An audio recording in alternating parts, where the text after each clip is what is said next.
जे Robert Oppenheimer एक ऐसा नाम जूझ हानतावर अलमिये का अस्तारा बन गया। 1904 में न्यूयॉर्क शहर में पैदा हुए ओपनहाइमर ने कम उम्री से है गैर मामूली जहानत का मुजाहिरा किया और हार्वर्ड यूनिवर्सिटी से आला तरीन आज़ाज़ात के साथ ग्रेजुएशन किया और कैम्ब्रिज जावर्ड गोटिंगन की मारूफ यूनिवर्सिटियों में तालीम हासिल की और इंसानी तारीख़ कार हमेशा के लिए बदल देगा। अमेरिका वापसी पर ओपनहाइमर का सितारा मजीद रोशन हुआ। वो यूनिवर्सिटी ऑफ कैलिफोर्निया, बर्कले और कैलिफोर्निया इंस्टीट्यूट ऑफ टेक्नोलॉजी में फैकल्टी में शामिल हुए। उनके लेक्चर बहुत मशहूर थे। वो नजरियाती तबीयत की फुंडरगेनन अपनी गहरी समझ से तलबा को मसहूर कर देते थे। पढ़ाना एक खुशी का बायस था, कायनात के अजायबात को मुतलाशी जहनों के साथ बांटना। एक ज़हीन माहिर तबीयत के तौर पर ओपनहाइमर की शर्त पूरे साइंसी बरादरी में फैल गई। उन्होंने क्वांट मुमकिन किस फल्की तबीयत और जोहरी तबीयत के शाबों में नुमायां खिदमत अंजाम दें। उनके काम ने साइंसी इल्म की हदूद को आगे बढ़ाया और उन्हें अपने साथियों की प्रशंसा हासिल हुई। ओपनहाइमर की बसीरत बहुत ज्यादा मांगी जाती और उन्होंने इस वक्त के कुछ अजीम जहनों के साथ काम किया। इनका सितारा रोशन हुआ जिसने कायनात की गहरे समझबूझ के राह को रोशन किया। जैसे हैदनिया दूसरी जंग अजीम के दहाने पर खड़ी थी, साइंसी बरादरी में एक आज़तरा बी की फीत पैदा हो गई जो हरी तवानाई के दरियाफ्त ने नाकाबिल तसव्वुर तबाहकन ताकत के हथियार के खतरनाक मकान को जन्म दिया। 1942 में रियासत मुत्तहिदा की हुकूमत ने मैनहट्टन पर प्रोजेक्ट शुरू किया। ओपनहाइमर को साइंसी कोशों की क़यादत के लिए मुंतखब किया गया। दुनिया का वजनान के कंधों पर था क्यों कहो, हाइटम के राजों को खोलने के लिए वक्त के साथ दौड़ में थे। मैनहट्टन प्रोजेक्ट ने ओपनहाइमर की जिंदगी को अपनी लपेट में ले लिया। वो लास अलमोस, न्यू मैक्सिको में खफिया लेबॉर्ट्री में मुंतकिल हो गए, जहां उन्होंने अपनी टीम के साथ दिन रात मेहनत की। दबाव बहुत ज्यादा था, दाव नामुमकिन हद तक बुलंद था। जैसे जैसे मंसूबा आगे बढ़ता गया, ओपनहाइमर अपने काम के अखलाकी मजमरात से उलझते गए। हम जो कुछ बना रहे थे उसका वजन हमेशा मेरे जहन पर रहता था। क्या हम इस ताकत को कंट्रोल कर सकते हैं? क्या हमें ऐसा करना चाहिए? वो इस तबाहकन ताकत को समझते थे जिसे वो खोल रहे थे। बेमिसाल पैमाने पर तबाही की सलाहियत थी। बेख्वाब रातें सोच बचार में गुजरती, इतनी बड़ी तबाही के काबिल हथियार बनाने की अखलाकी मुखमसे से उलझते रहते। फस्तायत को शिकस्त देने की जरूरत और दुनिया पर एटमी आग भड़काने के मुमकिना नताइज के दरमियान ओपनहाइमर का ज़मीर फटा हुआ था।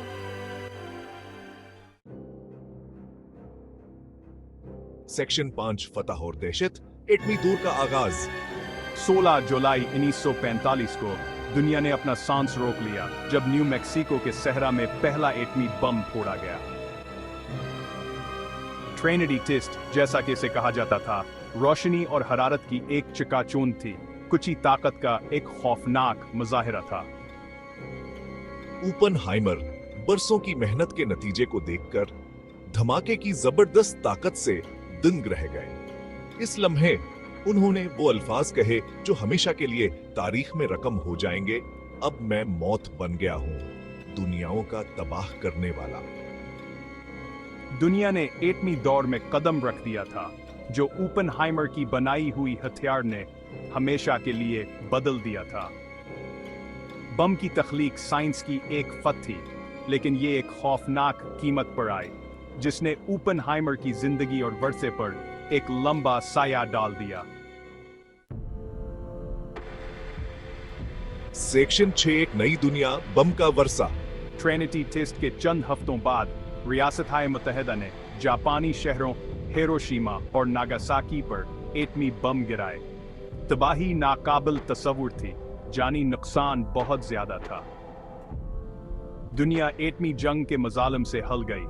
तबाही की तस्वीरें इज्तिमाई शऊर में नक्श हो गई। ओपनहाइमर, जिन्हें जंग के खात्मे में उनके किरदार के लिए हीरो के तौर पर सराहा गया, हाँ, उन पर उनकी तख्लीक की बेपनाह इंसानियत का बोझ भी था। उनकी जिम्मेदारी का वजन उन पर हावी था। ये इल्म कि उन्होंने दुनिया पर इतनी तबाहकुन ताकत को इस्तेमाल करने में अहम किरदार अदा किया था। एटमी बम ने जियोपॉलिटिकल मंजरनामे को तब्दील कर दिया था। सर्द जंग के तनाव के एक नए दौर और जौहरी तबाही के मुसलसल खतरे का आगाज किया था। दुनिया कभी पहले जैसी नहीं रहेगी। सेक्शन 7 एटमी दौर में इख्तिलाफ, ओपनहाइमर की मुखालिफत। दूसरी जंग अजीम के बाद ओपनहाइमर एटमी तवानाई पर बैन-उल-अक़वामी कंट्रोल के लिए एक वाज़े वकील के तौर पर उभरे। इस हथियार की तबाहकुन सलाहियत से खौफजदा होकर जिसे बनाने में उन्होंने मदद की थी, उनका मानना था कि सिर्फ आलमी ताउन के जरिए ही इंसानियत जौहरी जंग के खतरे को टाल सकती है। वो असलहे पर काबू पाने और एटमी तवानाई के पुरअमन इस्तेमाल की वकालत करने के लिए अपने असर और रसूख का इस्तेमाल करते हुए नए तश्कील शुदा एटमी तवानाई कमीशन में शामिल हुए। ताहम रोकने की उनकी अपीलों को शक और मज़ाहमत का सामना करना पड़ा, खास तौर पर जैसे जैसे सर्द जंग तेज होती गई। जौहरी हथियारों पर ओपनहाइमर के मौक़िफ़ ने उन्हें हुकूमत में मौजूद बहुत से लोगों के साथ मुतसादम कर दिया, जिन्होंने सोवियत यूनियन के लिए ज्यादा जारहाना अंदाज अपनाने का हक में थे। Section 8 red स्क्रीयर। खौफावर शुक ने अमरीका को अपने लपेट में ले लिया। 1940 की दहाई के अवाखिर और 1950 की दहाई के अवाइल में रियासत-ए मुत्तहिदा में शदीद कम्युनिस्ट मुखालफ व खौफ व हरास का दौर देखा गया, जिसे रेड स्क्रीयर कहा जाता है। कम्युनिस्ट सोख का खौफ कौम को अपने नेलपेट में ले चुका था, जिसे सीनेटर जुस्फमी कारथी और उनकी हासन अमरीकन एक्टिविटीज कमेटी ने हवा दी। किसी पर बहस किया जाता था जिसे मुमकिन है सिक्योरिटी सिक्स समझा जाता, बशमूल दानशूरों, फनकारों और सरकारी अहदेदारों को। ओपनहाइमर बाएं बाजू के हामी अफराद के साथ अपने माजी के रवाबता और हाइड्रोजन बमकिया अपनी खली मुखालफत के साथ असजाद व गिरनी के शिकार का निशाना बन गए। रियासत-ए मुत्तहिदा के तय इनकी वफादारी पर सवाल उठाए गए। इनके माजी की छानबीन की गई ताकि कम्युनिस्ट हमदर्दियों का कोई आशार हम उसके। सेक्शन 9 ओपनहाइमर पर मुकदमा तवाज़ुन में एक वर्षा। 1954 में ओपनहाइमर की दुनिया तबाह हो गई। एटमी तवानाई कमीशन ने खौफ और शक के माहौल से मुतासिर होकर इनकी सिक्योरिटी क्लियरेंस को मनसूख कर दिया। इन्हें एक जिल्लत आमीज अवामी समात का निशाना बनाया गया। उनकी वफादारी और दियानत पर सवाल उठाए गए।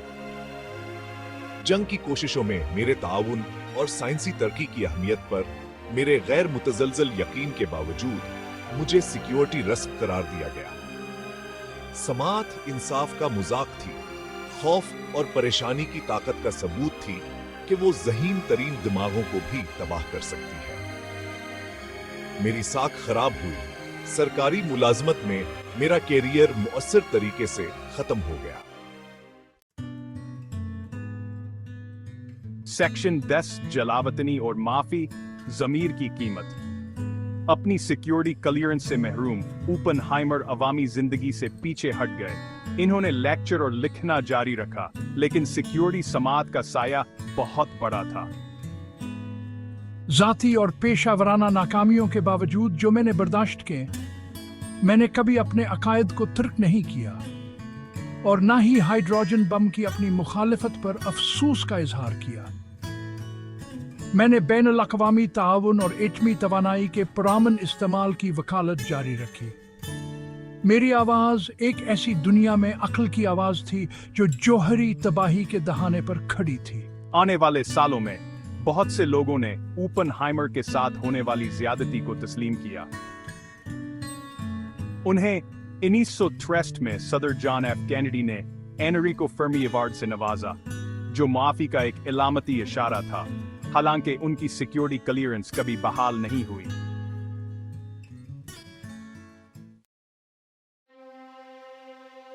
सेक्शन 11 ओपनहाइमर का देरपा वर्सा फतह और अलमिये की एक कहानी।